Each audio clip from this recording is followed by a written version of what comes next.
Bismillahirrahmanirrahim. Assalamu alaikum students of class 4. I am Miss Fariha, your SST teacher. How are you students? I hope you all are fine. Today we'll study new chapter Peace and Conflict. Open the page number 55. Now students, can you tell me what is peace and what is conflict? Okay, I will tell you about these terminologies. A conflict between two countries may lead to war. It is create panic situation in these countries, so it is better to come in agreement without bloodshed. अगर किसी दो ममालिक के दरमियान लड़ाई झगड़ा या कोई तनाज़ा हो तो वो जंग की सूरत इख्तियार कर लेता है। इसलिए एक बेहतर तरीक़ा ये है कि दो कंट्रीज़ के दरमियान एग्रीमेंट हो जाए या मुआहिदा हो जाए ताकि कोई ब्लड शेड या खून खराबी की सूरत हाल पैदा ना हो। Student, I want to ask a question to you.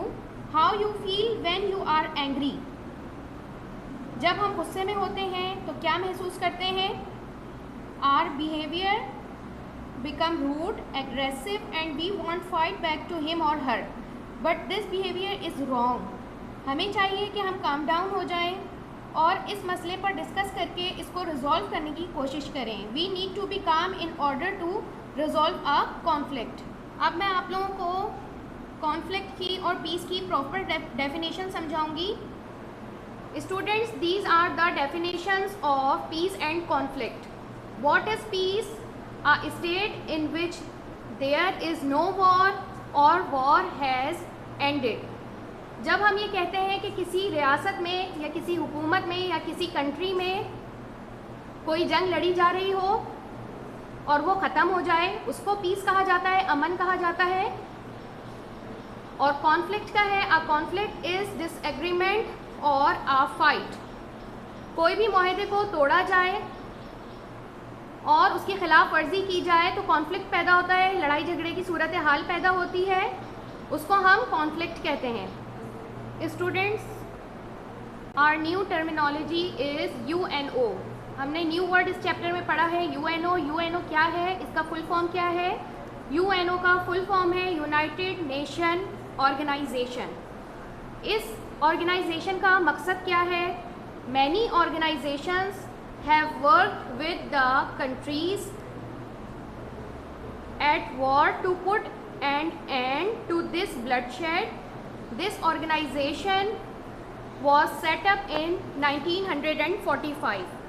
World war 2 में, सेकेंड वर्ल्ड वॉर के बाद बहुत खून खराबे की सूरत हाल थी तमाम ममालिक के दरमियान, जिसकी वजह से एक ऑर्गेनाइजेशन बनाई गई जिसे UNO कहा जाता है। इसके बनाने का मकसद ये है कि जो भी मसाइल इन कंट्रीज़ के दरमियान थे उनको रिजॉल्व किया जाए। जब UNO बनाई गई, ये ऑर्गेनाइजेशन ऑर्गेनाइज की गई, तो उस वक्त जो है 51 कंट्रीज़ जो है इसके मेंबर थे और अब जो है ऑलमोस्ट 193 कंट्रीज़ जो है UNO के यानी यूनाइटेड नेशन ऑर्गेनाइजेशन के मेंबर्स हैं। Now student, we will discuss the next question, how to resolve the conflict and how to deal with the conflict.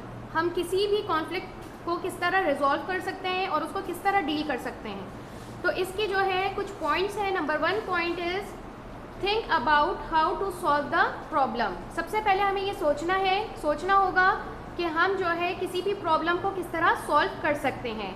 Number 2 है express your feelings without blaming other person.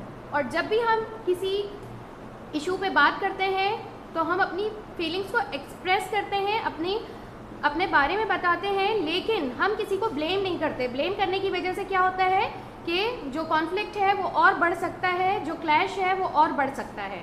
Number 3 point is speak कामली। जब भी हम कोई बात करेंगे तो बहुत calm down तरीके से करेंगे, बहुत पोलाइटली करेंगे। Number 4, listen to other persons point of view. और जब हम अपनी फीलिंग्स शेयर करेंगे, एक्सप्रेस करेंगे, तो उसके साथ साथ जो दूसरा बंदा है, दूसरा शख्स है, अदर पर्सन है, उसके पॉइंट ऑफ व्यू को भी हम सुनेंगे। स्टूडेंट्स, अब हम आ जाते हैं अपने 4th असाइनमेंट की तरफ। और 4th असाइनमेंट में हमारा वर्क नंबर 1 है शॉर्ट क्वेश्चन आंसर। अब शॉर्ट क्वेश्चन आंसर का क्वेश्चन नंबर 1 है, what does the UN do? United Nation organisation का क्या काम होता है? जैसे कि मैंने आप लोगों को बताया, यूनाइटेड नेशन ऑर्गेनाइजेशन जो है सेकेंड वर्ल्ड वॉर के बाद बनी, ताकि इसका मकसद है कि दो कंट्रीज़ के दरमियान या किसी भी कंट्रीज़ के दरमियान अगर कोई कॉन्फ्लिक्ट हो, कोई क्लैश हो, तो उसका पीसफुल सोल्यूशन जो है वो निकाल सके। क्वेश्चन नंबर 2 है, how many wars have there been in the world in the last 30 years? Last 30 years में कितने जो है वो वॉर्स हो चुकी हैं? तो ये लास्ट 30 ईयर्स में ऑलमोस्ट 122 वॉर्स हो चुकी हैं पूरी दुनिया में। हमारा नेक्स्ट वर्क है long question answer, define the terms peace and conflict. मैंने आप लोगों को बताया पीस क्या होता है और कॉन्फ्लिक्ट क्या होता है। क्वेश्चन नंबर 2 है, why do we need to become resolve conflict? और मैंने इसका भी आप लोगों को बताया कि हम किस तरह कॉन्फ्लिक्ट को रिजॉल्व कर सकते हैं, कोई क्लैश को ख़त्म करने के लिए हम क्या क्या जो है इक़दाम उठा सकते हैं। हमारा लास्ट जो है वो असाइनमेंट का वर्क है, कंप्लीट द फॉलोइंग सेंटेंसेस। आपको हाफ सेंटेंसेस दिए हुए हैं, इनको आपको कंप्लीट करना है। नंबर 1 है, your friend pushes you and you fall down. जब आपके दोस्त जो है आपको धक्का दे और आप नीचे गिर जाएं तो आपको क्या करना चाहिए?